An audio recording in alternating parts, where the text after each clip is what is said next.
Well, good morning and welcome. I'm Alastair Burt. I am the Dean of Medicine in the Faculty of Health Sciences.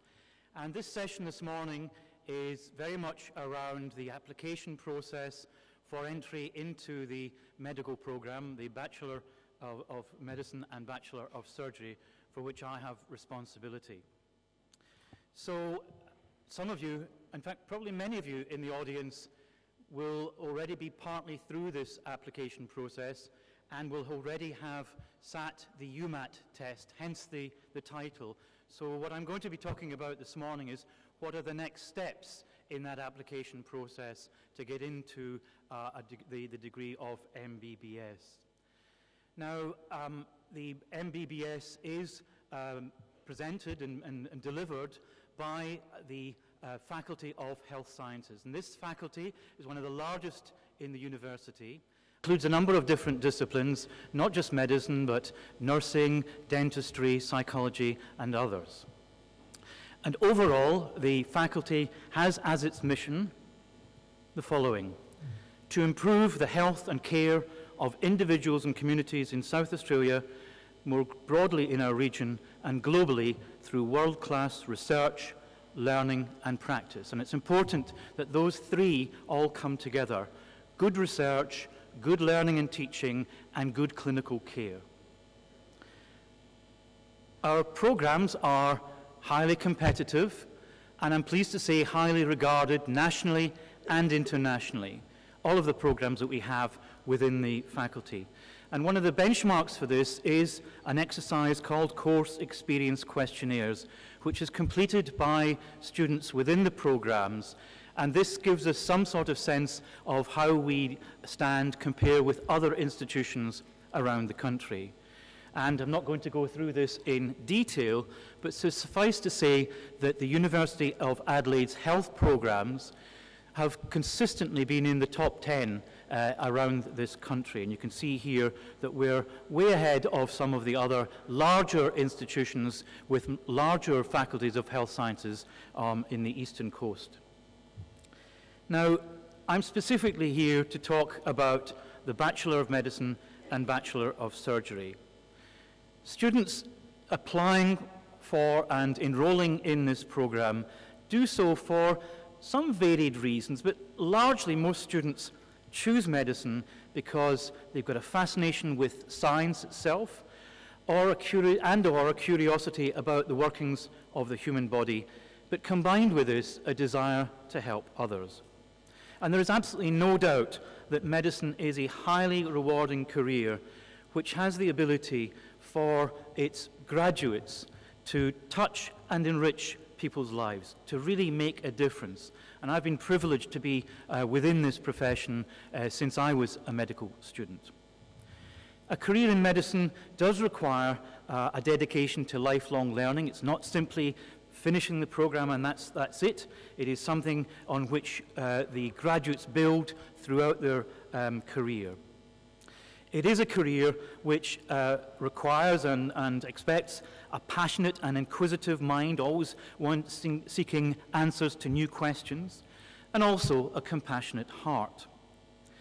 Students within our program will be engaged and challenged. This is not an easy course, but it's a course that at the end of it, the students know that they're going to have the satisfaction of knowing that they will be able to make a difference, that they will be able to help people and communities. There are a wide range, a myriad of opportunities in medicine, a whole range of different disciplines, and that provides a range of career options, both nationally and internationally. Now, this is largely this session about the preparation for application, and I'm going to go through some of this in a little bit of detail.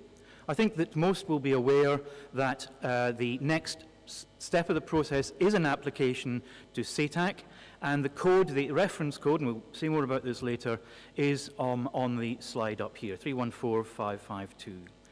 And in case you weren't aware, this is a program which stretches over 6 years and is a full-time course. it's important to recognize that this is a course which is very integrated, so there's no possibility of a mid-year entry. Much of the first 3 years of the program is delivered here on the North Terrace campus, largely in buildings on Frome Road. As I say, there is no possibility of mid-year entry, but we do have a variety of entrance pathways which I'm going to talk through in a little bit more detail in a moment.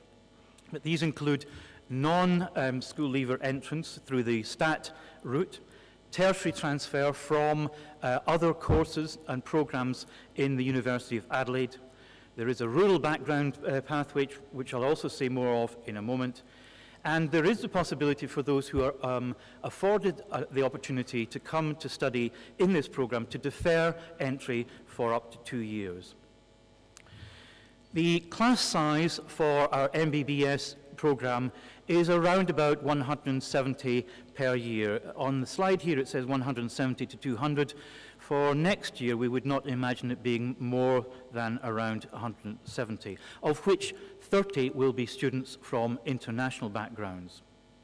For those coming with an international background, there is an English language requirement of an IELTS score of 6.5 or more.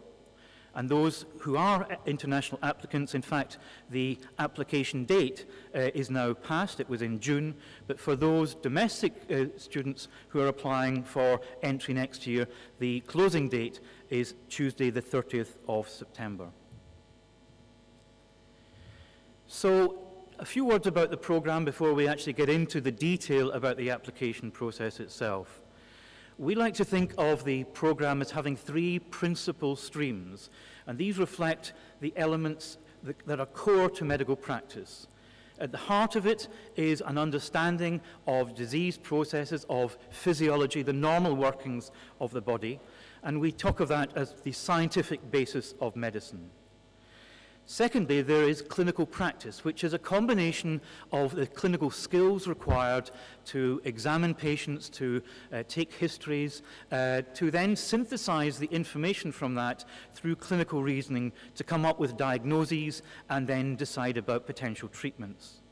And then thirdly, there is a strand around we describe as medical, professional, and personal development, which is about the students developing themselves as caring individuals, as the doctors of the future, and concentrating on aspects of professionalism that are going to make them the sort of doctor that you or I would want to have looking after us when we're sick. So we have a major emphasis on professionalism, on good communication, and on clinical reasoning, as well as an emphasis on evidence-based practice and preventative medicine. The way that we deliver a lot of the teaching in the early years is through what's called case-based small group learning, and that is a principal strand that goes through the years 1 to 3. And here, the learning is structured around clinical cases that are based on real-life cases, and these deal with the more common and important diseases that our graduates will discover and have to deal with when they are qualified. In addition to that, and weaved along the case-based structure, are other medical disciplines that provide some of that core knowledge, some of that scientific basis, and that includes subjects such as pathology, anatomy, physiology, and pharmacology. So the students in this part of the program, and I'm talking mainly about years 1 to 3, they work in small groups, around about 8 to 10 students. Often we use in those sessions surrogate patients. Sometimes these are actors, sometimes they are volunteers, and they assist the students to enhance their clinical and professional skills, help them develop their good communication skills.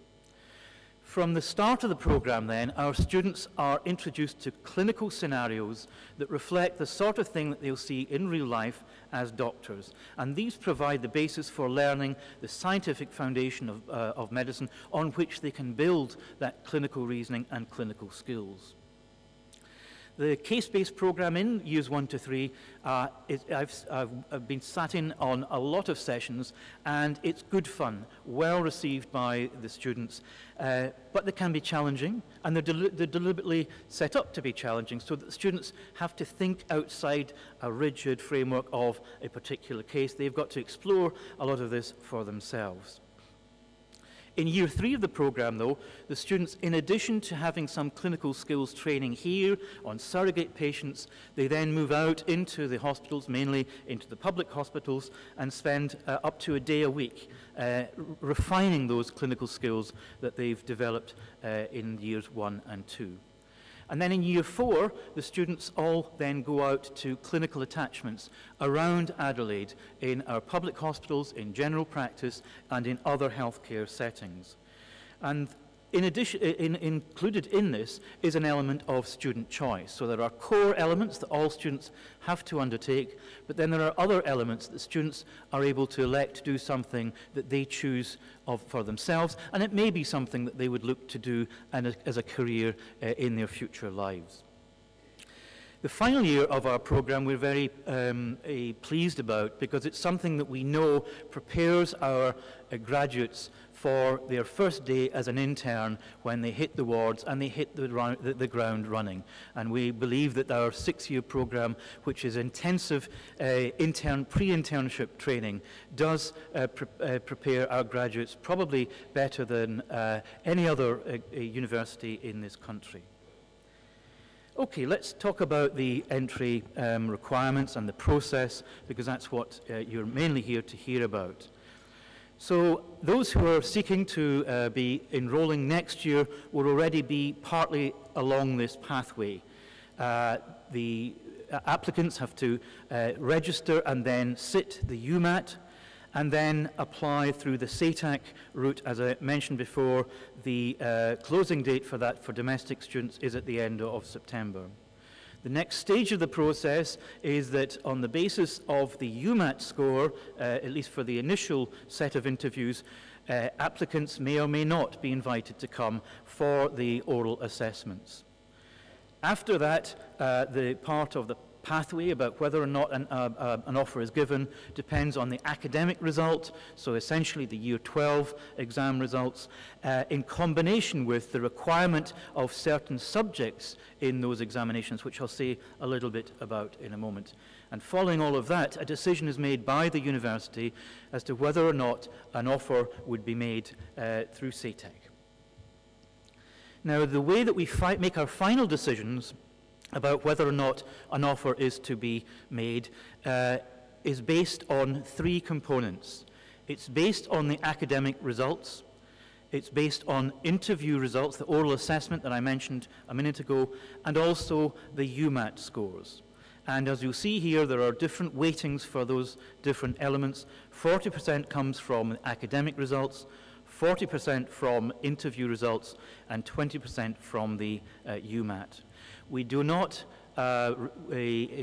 incorporate into any of the assessment any references, any character references, any awards, certificates, or any other bits of paper that would be sent to us or could be sent to us. We do not consider those as part of the offer process. It's based entirely on the 3 things that you note above there and in those rankings. And very important for us to stress that information regarding any applicant to our program is entirely confidential and cannot be released to other members of the family or friends. Our dealing is with the individual applicant themselves. Now, the UMAT, I don't really need to probably say too much about this, certainly not for those who are anticipating entering next year. But as you probably will be aware, this is an aptitude exam which is not run by ourselves, but by the Australian Council for Educational Research. And for undergraduate programs such as that at the University of Adelaide, it's one of the core components of the selection process. As I say, we do not run that, and so all applications to sit that must be directed to the Australian Council, the ACER, and all the information is available on their website. The UMAT score that any individual student receives can only be used in the year following the test, so you can't carry forward a score for years beyond that.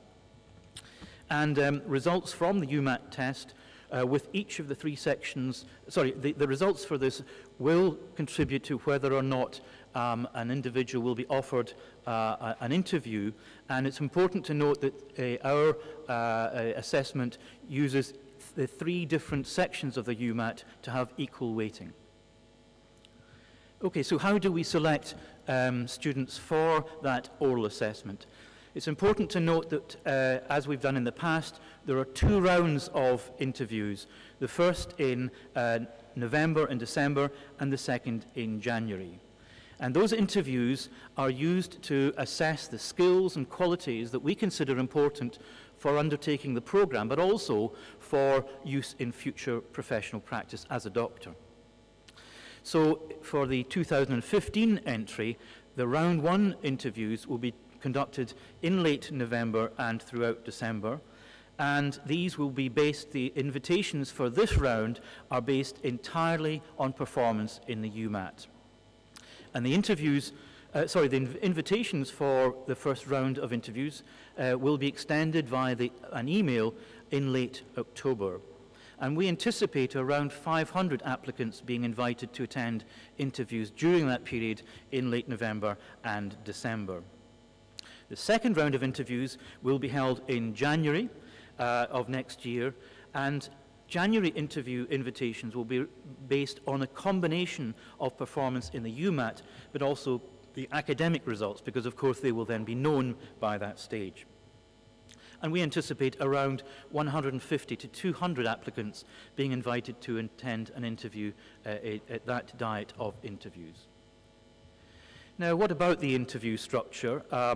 The way that we undertake this is that each applicant that is invited for interview will have 2 15-minute sections with a short break between those 2 of about 5 minutes.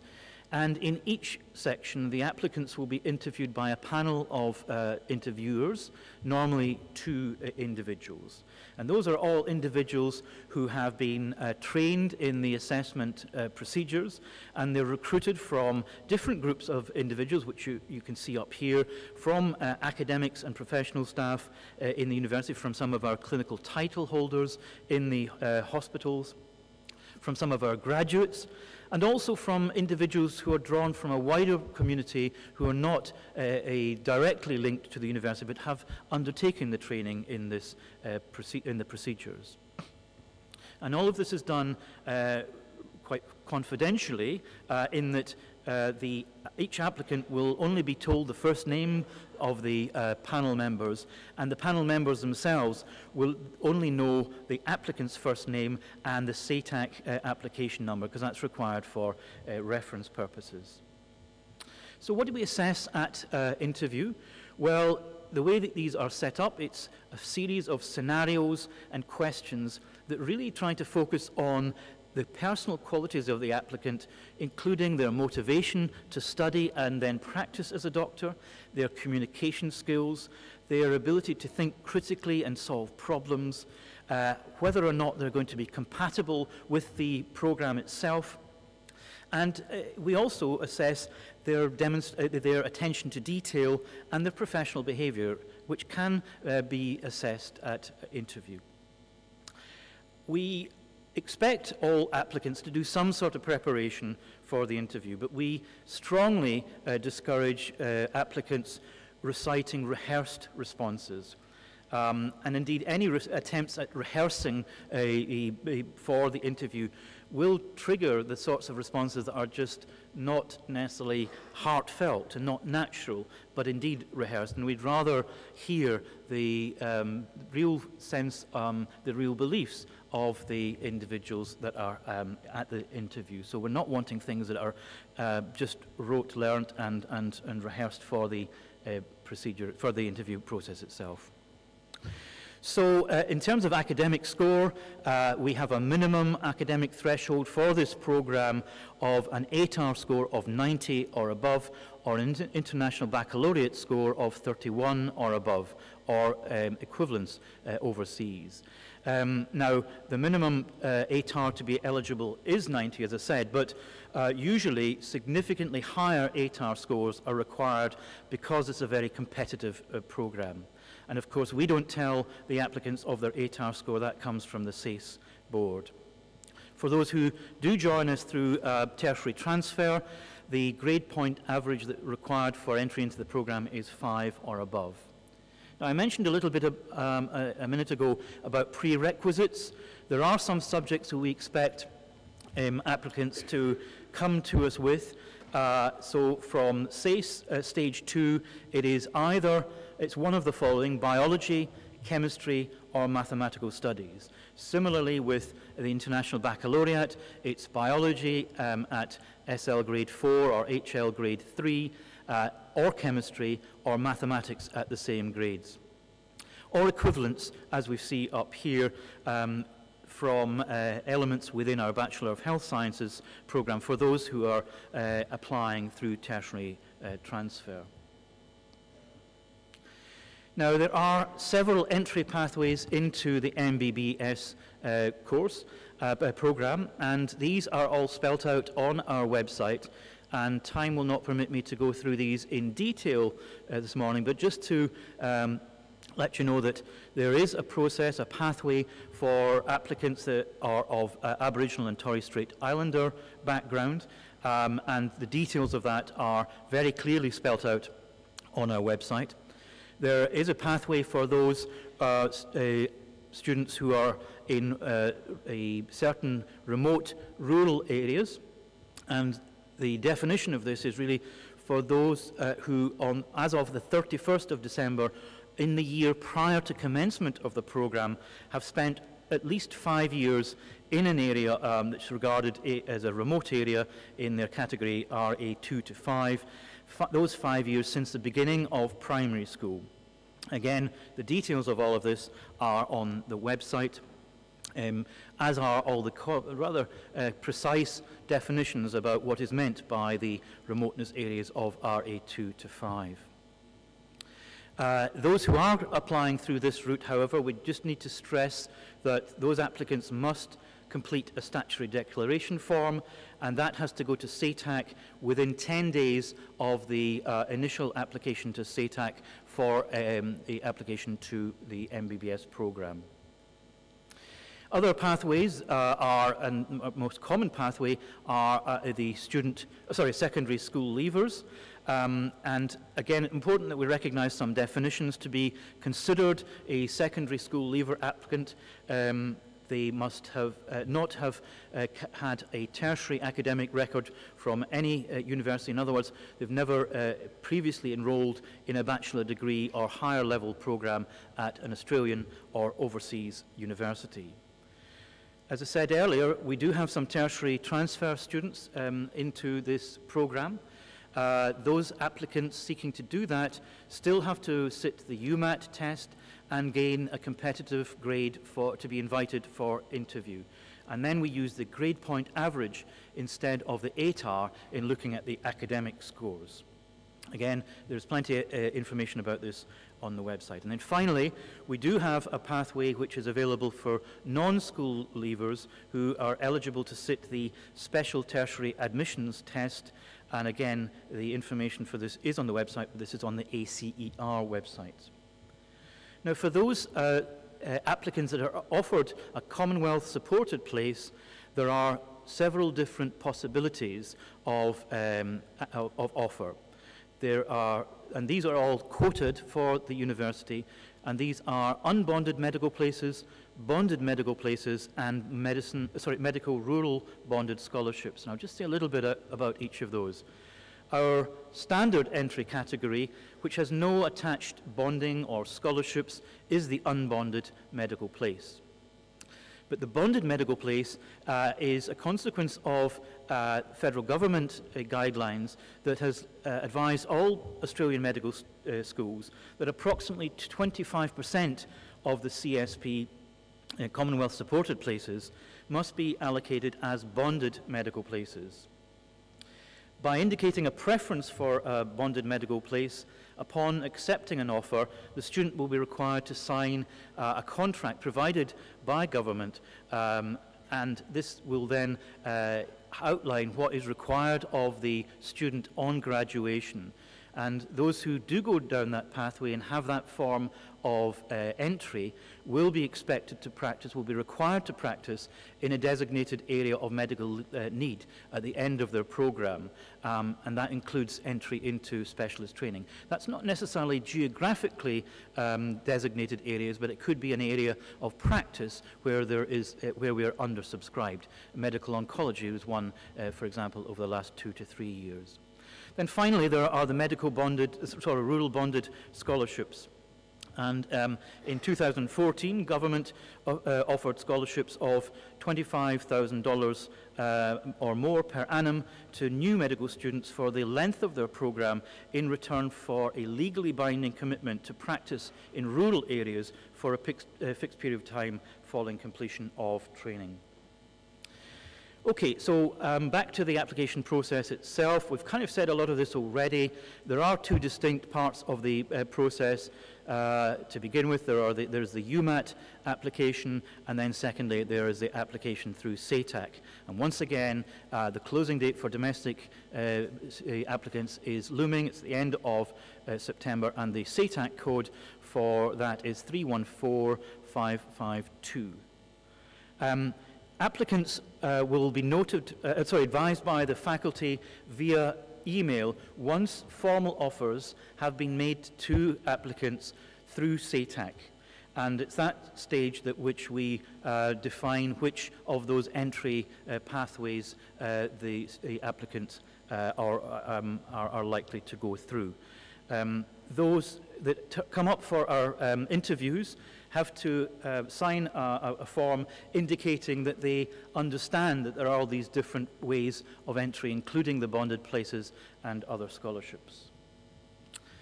So the admissions guidelines, which I encourage you to go through in detail, are all on our website, and it's very important that all applicants familiarize themselves with this guide to make sure that they are doing the right thing and that they fulfill the requirements of our admissions process. Now, the medical program is one of our larger programs in the faculty. There are other options to study health sciences. I'm not going to speak to this in any detail, but we do have an advanced bachelor, which is a unique degree giving high-achieving students the opportunity to interact with research leaders in health science and understand how research can be translated into clinical practice. And this can be then a potential platform for going into other medical programs in due course. This is a very exciting new development, a 3-year program where there is both domestic and international recruitment. Again, for those coming from international route, there is a requirement of an IELTS score of 6.5 or equivalent. Now, in the last few minutes before we finish, I'm just going to say a little bit more about the program and some of the exciting developments that we have seen over the last few years and will see into the future. And the first is to refer to Adelaide Medicine and Nursing Schools project. And those of you who drove here past the new Royal Adelaide may well have seen a big poster now for our new building, which is going to be immediately adjacent to the Samri Institute. This is a really exciting development, something in which will house the learning and teaching of medicine and nursing, and will also integrate research so that teaching and learning and research will be very much working together, really to fulfill the mission that I indicated in my earlier slides.